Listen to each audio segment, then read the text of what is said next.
अब हम बात करेंगे एम.के. रैना साहब से, जिन्होंने आज शिरकत की प्रोग्राम के फ़िल्मों की ज़बान उर्दू। तो सर, सबसे पहले इस्तकबाल है आपका मुंसिफ टीवी में। Thank you. और फ़िल्मों की ज़बान उर्दू, तो पहले जो फ़िल्में बनती थी उसमें बहुत कुछ उर्दू यूज़ होती थी, तो और आज का दौर है, तो कितना फ़र्क है दोनों दौर में से? दौर में क्या, पहले तो उर्दू डोमिनेंट लैंग्वेज थी, in the sense actor Urdu जानते थे। आज तो भी बेज़बान वाले एक्टर है खड़े हैं, उनको तो 4 लाइनें भी नहीं याद रहेंगी। तो डायलॉग्स का तो भूल ही जाइए। लेकिन ये मुझे लगता है कि ज़बान तो नए नए टाइम के साथ साथ करवटें लेती है। ज़बान मौजूद है फिल्मों में, ऐसी बात नहीं है, चाहे वो शायरी में है, गज़लों में है, वहाँ के गानों में है। लेकिन ये है कि मुझे जो समझ है कि उस ज़मीन की बात नहीं हो रही जिस ज़मीन से ये पनपी है ज़बान, वो दिल्ली है, लखनऊ है। और उसका कारण ही मुझे लगता है 2 चीज़ ये हो गए कि एक तो इसको पार्टीशन के बाद ऐसा कहा गया जैसे कि माइनॉरिटी की, ये तो भाई ज़बान की है तो इग्नोर है।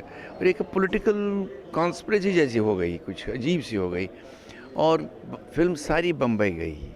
पहले लाहौर होता था, पार्टीशन से पहले कराची होता था, तो जब वहाँ गई और ऐसे मरहले आने लगे कि भाई माइनॉरिटी की ज़बान इसमें नहीं करना चाहिए।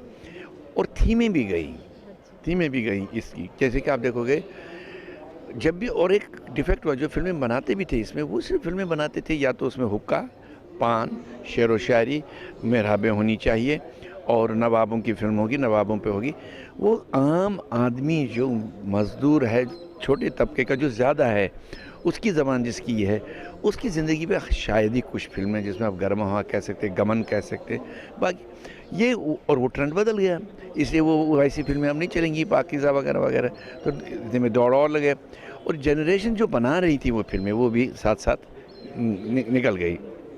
अब जो जनरेशन आई, उन्हें ना हिंदी आती है ना उर्दू आती है। स्क्रिप्ट जो हमारे पास आता भी है, बिलीव मी, वो रोमन इंग्लिश में होता है, उसमें आप डायलॉग ढूंढिए। तो हम जैसे आदमी को, तो काफ़ी लोगों को परेशानी होती है, भैया हिंदी में लिख के दो, देवनागरी में तो लिख के दो, ये याद नहीं होगा ऐसे हमसे। तो यहाँ तक टाइम ले गया इस चीज़ को। अब सवाल ये है कि अगर वर्निकुलर लैंग्वेजेस को बचाना है, वर्निकुलर लैंग्वेज में काम करनी है, वो उसकी सरजमीन से ही होना चाहिए। सर, जैसे फिल्में बहुत मास तक पहुंचती है, बहुत पूरे ऑल ओवर द वर्ल्ड में पहुंचती हैं, तो क्या फ़िल्म वालों को कुछ नहीं करना चाहिए उर्दू ज़बान के लिए, क्योंकि उनकी छाप बहुत ज़्यादा रहती है दर्शकों पे? देखो, मैं बताऊंगा, फिल्मी वाले को कहना है वो क्यों करेगा, उसको अपना दुकान चलाना है, वो तो दुकान चलाए।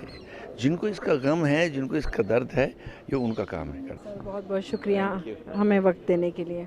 तो ये थे एम.के. रैना, जो बता रहे थे पहले फिल्मों में उर्दू बहुत ज़्यादा बोली जाती थी, लेकिन अभी भी चलन है, आज देखने को मिल रहा है ये पूरा प्रोग्राम्स में, कि उर्दू पे बहुत ज़ोर दिया जा रहा है कि उर्दू सिर्फ माइनॉरिटी की भाषा ना बनकर रह जाए। परवीन अर्शी, कैमरामैन नीरज के साथ, नई दिल्ली से मुंसिफ टीवी के लिए।